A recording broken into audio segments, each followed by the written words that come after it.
In 1839, one empire declared war to protect its drug trade. Not to stop it, to protect it. That empire was Britain. The drug was opium.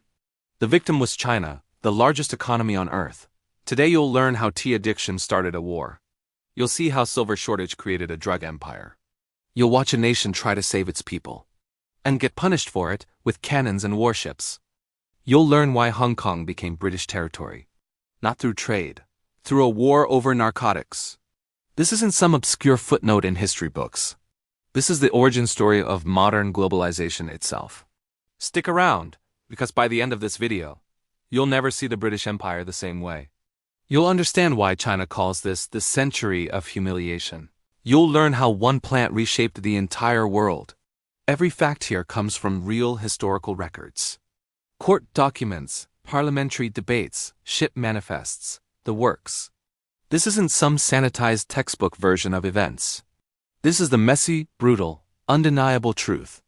An empire addicted a nation to protect its profits. Then it fought 2 wars to keep it that way. If you think the war on drugs is one-sided, wait until you hear about the war for drugs. This story has emperors, smugglers, addicts, and warships. It has moral outrage disguised as free trade. It has one of history's greatest double standards. By the end, you'll ask the same question millions ask. Who were the real criminals in this story? Let's go back to the year 1700. By the 1700s, Britain had a serious addiction problem. Not opium, tea. The whole country was obsessed. Tea wasn't a drink in Britain, it was a lifestyle. Factory workers drank it. Aristocrats drank it. Everyone drank it.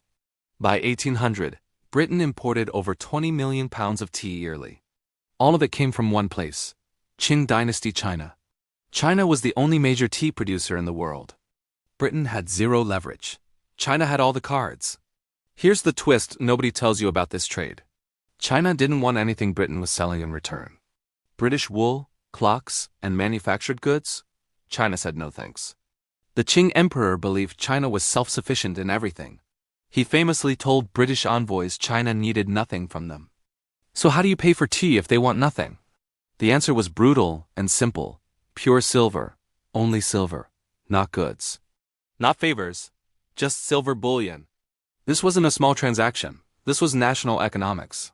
Britain was buying enormous quantities of tea every single year. Each shipment required tons of silver leaving British reserves. Imagine your entire country's wealth draining into another nation. That's exactly what was happening to the British economy.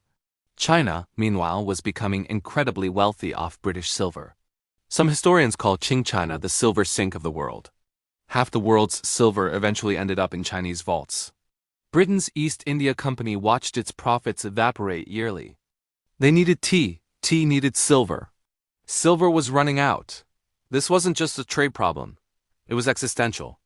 An empire that ruled a quarter of the globe was being financially outmaneuvered by a country it barely traded with. The British government grew desperate for a solution. Diplomats were sent to negotiate better trade terms. China refused to open more ports or ease restrictions. The Qing court saw European traders as minor tribute bearers, not as equal partners deserving negotiation or compromise. This diplomatic snub infuriated British merchants and officials alike. But anger doesn't refill an empty treasury of silver. Something had to give, and fast, or trade would collapse. The East India Company held a monopoly on this crisis. They controlled British trade with China almost entirely alone. And they controlled something else most people don't realize. Vast opium-growing regions in colonial India, especially Bengal. An idea began forming inside company boardrooms in London. What if China didn't need to want their product? What if they could create the demand themselves, artificially? What if silver could be pulled back through addiction instead? This wasn't a business plan yet, it was a whisper. But whispers inside empires have a way of becoming policy. The stage was set for one of history's darkest pivots. A tea addiction was about to be answered with another, and an entire nation would pay the price for it. Let's talk about why China held so much global power. In the 1700s, China's economy was the largest on Earth. Some estimates put it near a third of global GDP. Porcelain, silk, and tea were the world's luxury obsessions. Europe simply had nothing China considered worth trading for. This wasn't arrogance, it was economic reality at the time. China's manufacturing and agriculture outproduced most of the world. Its population exceeded 300 million by the early 1800s. Internal trade alone could sustain the empire comfortably. Foreign goods felt like novelties, not necessities to most Chinese elites. The Qing court operated under something called the Canton system. All foreign trade was restricted to a single port, Canton. Foreign merchants couldn't roam freely or negotiate directly with officials. They dealt only through licensed Chinese merchants called the Kohong. This system gave China total control over trade terms. Britain hated this arrangement, but tea was too valuable to abandon. Every cup of tea in London depended on this restrictive system. The British public had no idea how fragile this supply was. Parliament debated the problem of China for decades quietly. Merchants lobbied constantly for more access, more ports, more freedom. China's response stayed remarkably consistent: no and no again. The Qianlong Emperor's 1793 letter to King George III said it plainly. China possessed all things in abundance and lacked nothing. This letter is one of history's great missed warnings.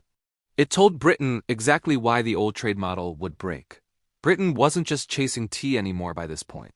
It was chasing leverage, access, and a way to flip power. The East India Company needed something China's people would crave. Something addictive enough to create demand out of nothing. Something that didn't require convincing emperors or bureaucrats first. Opium fit every single one of those requirements perfectly. It was already known in China, used medicinally for centuries. But recreational, addictive use was still relatively contained. The company saw an opportunity hiding inside a loophole. If they could expand recreational opium use, demand would explode. Demand meaning silver flowing back into British pockets, not China's. This is the pivot point historians return to again and again. A trade deficit became the justification for mass drug distribution, not out of concern for Chinese consumers. Purely for profit. The East India Company didn't invent opium in China, but they industrialized its production and supply like nothing before. Bengal's fertile plains became the epicenter of a new industry. Poppy fields replaced food crops across huge swaths of land. Indian farmers were often forced into opium cultivation contracts. The company controlled pricing, distribution, and quality with total authority. This wasn't small-scale smuggling anymore. This was industrial-scale narcotics. Auctions in Calcutta sold opium chests like commodities on a stock exchange. Private traders, not the company directly, carried it into China. This middleman trick let the company claim clean hands. Legally, they weren't smuggling. Morally, everyone knew the truth. Britain had found its answer to the silver problem. And that answer would poison millions of lives in China. By the late 1700s, the numbers had become genuinely alarming. Britain's silver reserves were shrinking with every tea shipment. The East India Company's finances teetered on real instability. Parliament received reports warning of a growing bullion crisis. Every year, more silver left Britain than it could replace. This wasn't sustainable for an empire funding global expansion. Wars, colonies, and navies all required steady financial reserves. Tea alone was quietly bleeding the empire's monetary strength dry. The company needed a product Chinese buyers would pay for directly.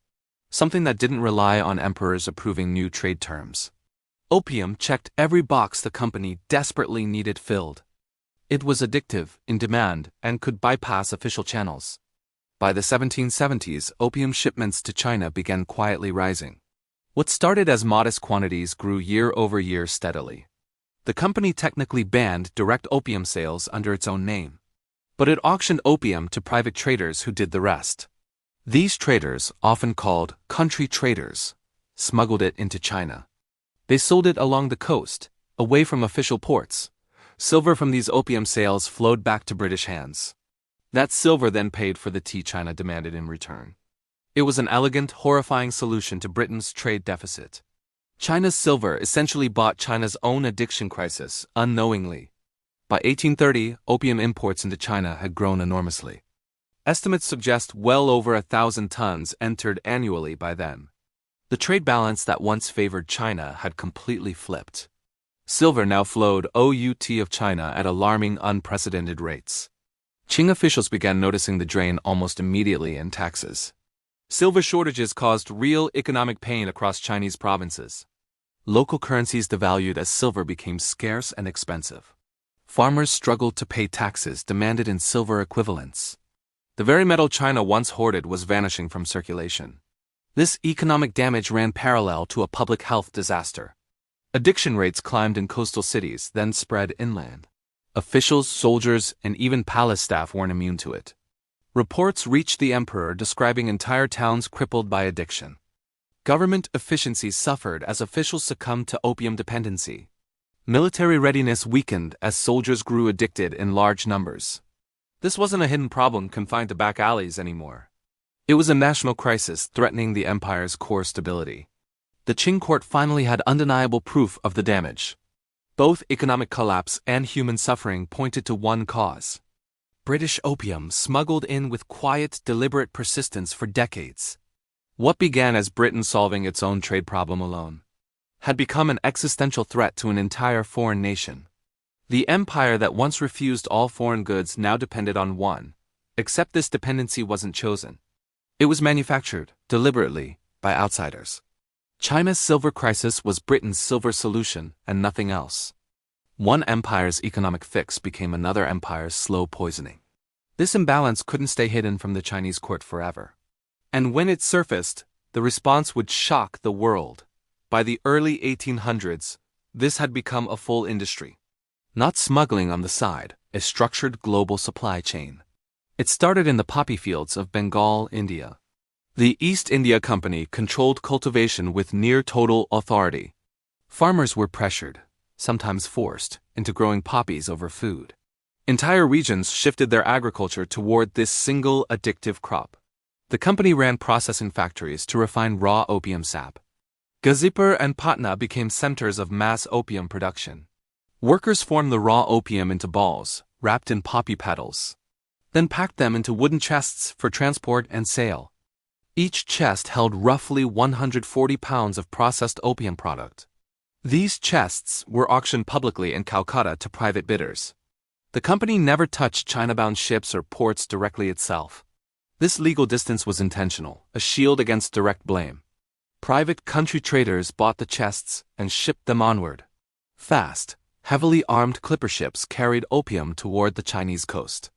They avoided official ports, unloading instead at places like Linton Island. Local smuggling networks, often bribing officials, moved it inland from there.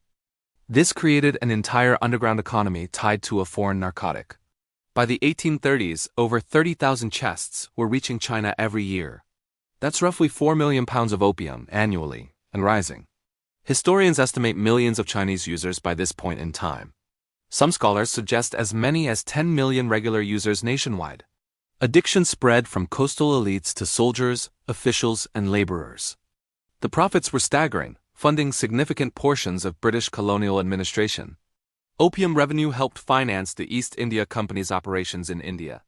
Its estimated opium made up a massive share of company profits. This wasn't a rogue operation run by a few bad merchants. It was sanctioned, structured, and quietly protected by imperial policy. British officials in London knew exactly what was happening in China. Some raised moral objections, but profits consistently silenced the debate. Meanwhile, opium was tightly restricted for recreational sale within Britain itself. The hypocrisy here is almost impossible to overstate or ignore. A product too dangerous for British streets was mass exported to Chinese ones. This double standard defined colonial trade policy for decades afterward. China had banned opium imports as early as 1729 officially. The Qing government issued repeated edicts against opium throughout the 1700s and 1800s. Ban was largely ignored, undermined by bribery and corruption. Local officials profited from looking the other way at smuggling. The scale had simply grown too large to police effectively. By 1839, opium wasn't a fringe problem anymore in China. It touched nearly every major coastal city and inland province. Silver drained out, addiction spread in. The economy buckled under both. This was, by any modern definition, a state-enabled narcotics operation, run by one of the most powerful trading companies in history, protected by the most powerful navy on earth at the time. China's government could no longer pretend this was a minor issue. The emperor needed someone decisive to finally confront the crisis head-on. That person's name was Lin Zexu, and history was about to change. In 1839, Emperor Daoguang made a decision that shook Britain. He appointed a strict, incorruptible official named Lin Zexu. Lin's mission was simple: end the opium trade completely. He wasn't a diplomat playing games. He meant business immediately. Lin Zexu arrived in Canton with absolute imperial authority behind him. He demanded foreign merchants surrender every ounce of opium they held. British and other foreign traders initially resisted, stalling for time. Lin responded by blockading foreign merchants inside their own trading houses. No food, no servants, no movement until they complied fully. Eventually, over 20,000 chests of opium were surrendered under pressure. That's over 1,000 tons of raw opium seized in one action. Lin didn't just confiscate it. He destroyed it publicly, deliberately. In June 1839, at Humen, he staged a massive disposal operation. Workers dug huge trenches near the shore lined with stone. Opium was mixed with lime, salt, and water in the trenches. The chemical reaction dissolved the drug completely, then washed to sea. This event became known as the destruction of opium at Humen. It took over 20 days to destroy the entire seized stockpile.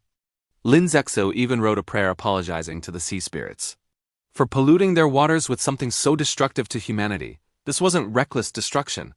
It was methodical, transparent, and symbolic. Lin wanted the world to see China wasn't bluffing anymore. He also wrote directly to Queen Victoria, appealing to basic morality. His letter asked how Britain could ban opium at home, while profiting from selling it freely to Chinese citizens abroad. He pointed out Britain's own laws against opium sale domestically, and questioned why the same standard didn't apply to China.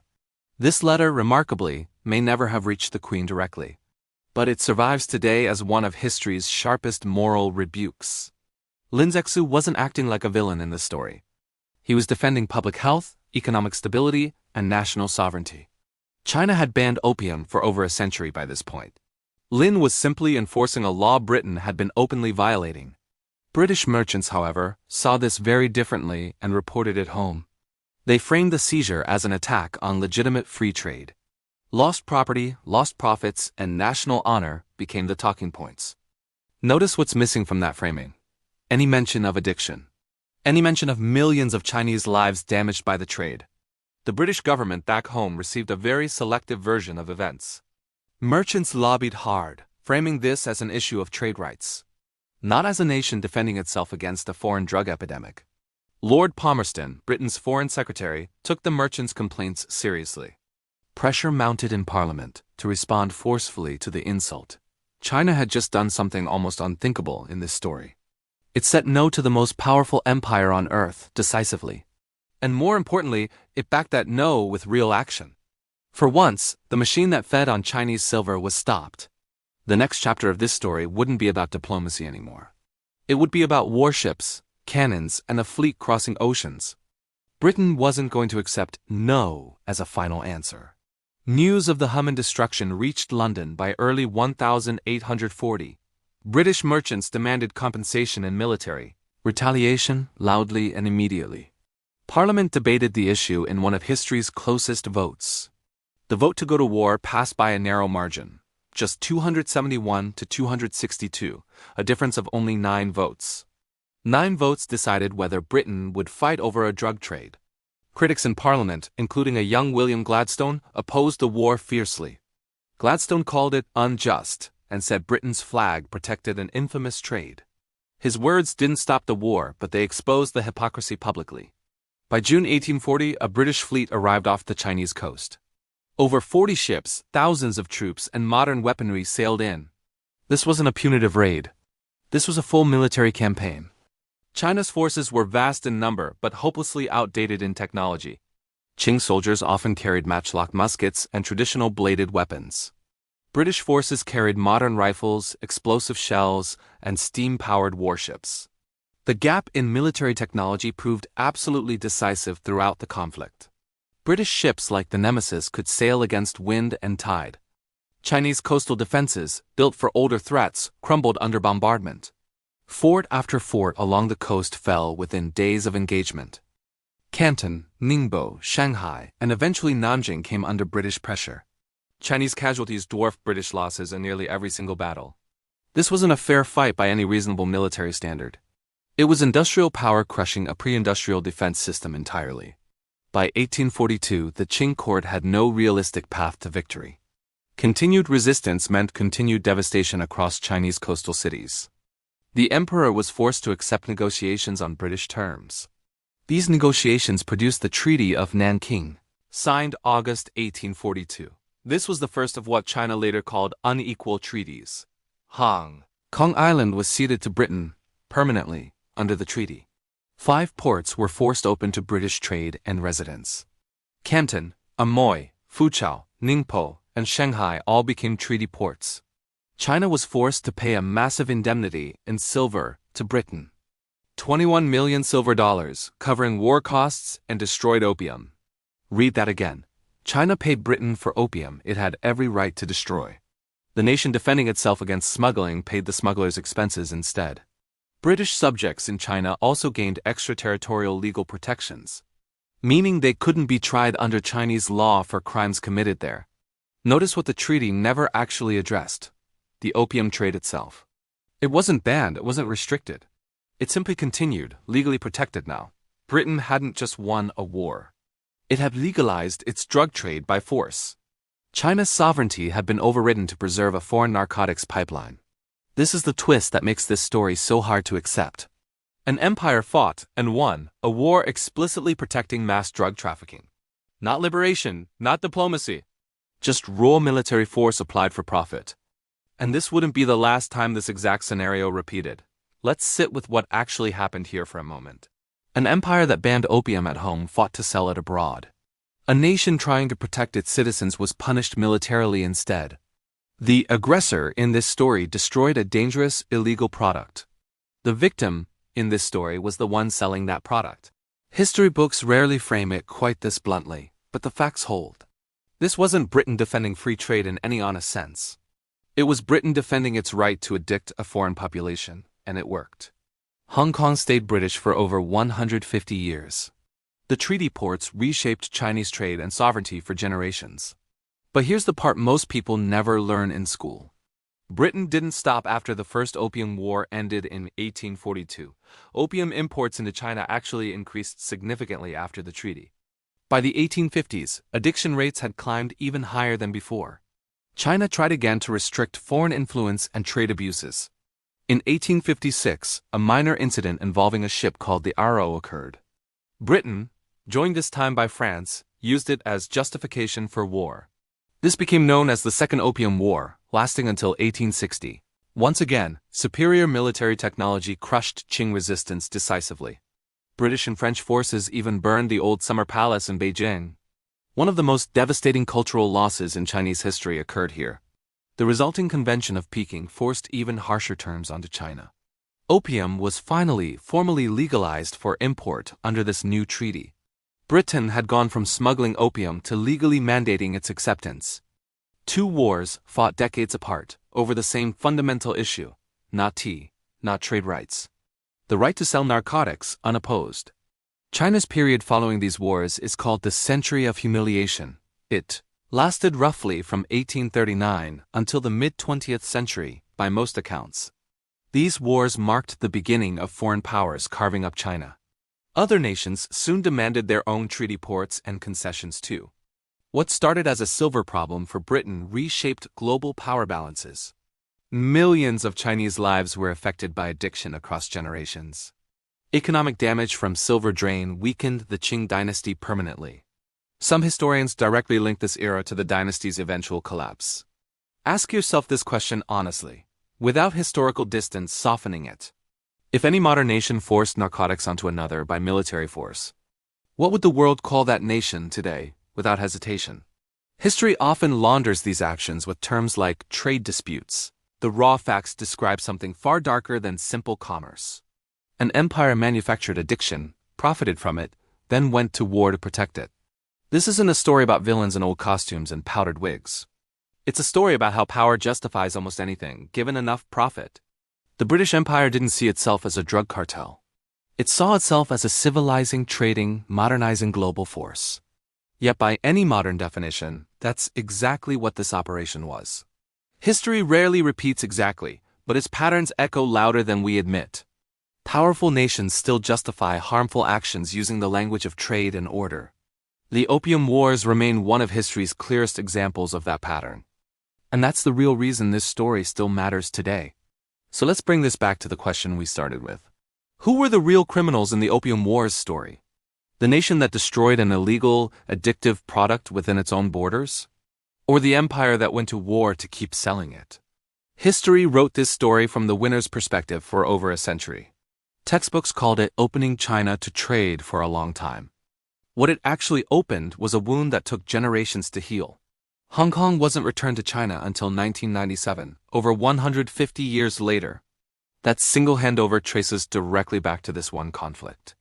The century of humiliation still shapes Chinese politics and memory today. This is an ancient, disconnected history with no modern relevance left. It's a direct explanation for decisions nations make even now. Empires rarely call their actions what they actually are in the moment. They use words like trade, access, and national interest instead. Strip away those words and look only at what actually happened. A country tried to stop mass addiction within its own population. Another country went to war to make sure that addiction continued. That's not a footnote.